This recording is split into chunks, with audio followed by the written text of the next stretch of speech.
It's working again. Now, something a little more positive for you.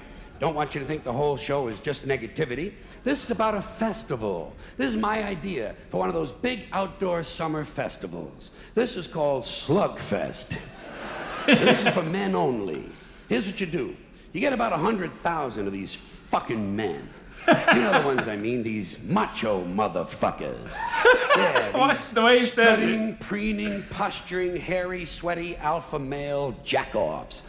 The muscle assholes. You take about 100,000 of these disgusting pricks.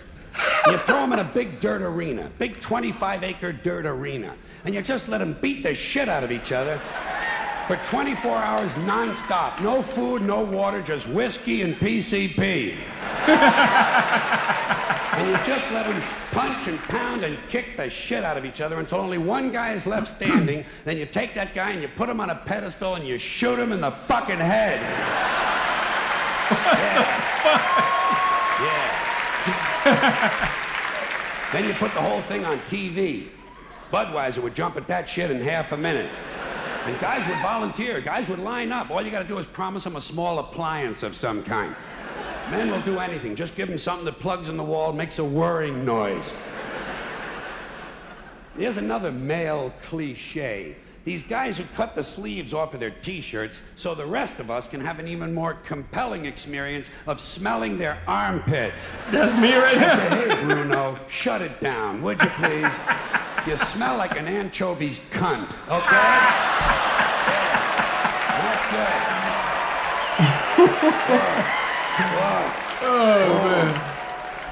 not good, Bruno, and definitely not for sharing.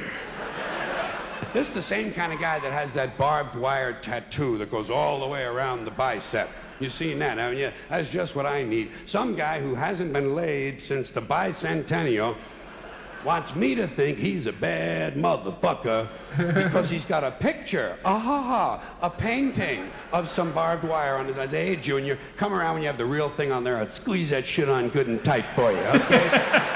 No kidding. No kidding. This is the same kind of guy. If you smashed him in the face 8 or 9 times with a big chunk of concrete and then beat him over the head with a steel rod for an hour and a half, you know what? He'd drop like a fucking rock.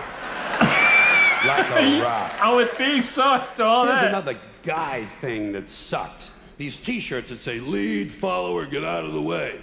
You ever see that? This is more of that stupid Marine Corps bullshit.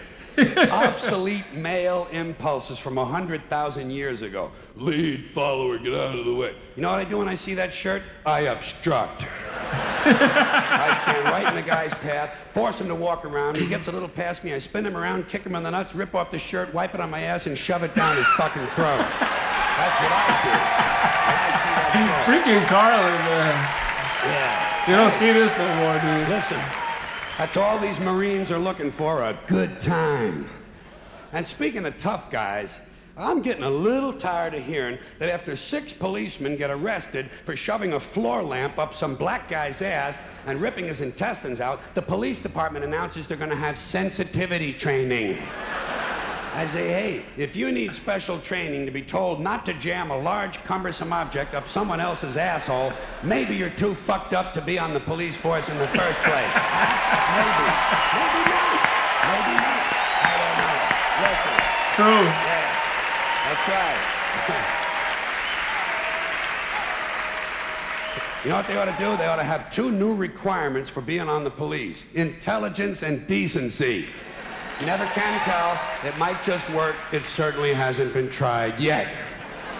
No one should ever have any object placed inside their asshole that is larger than a fist and less loving than a dildo. All right?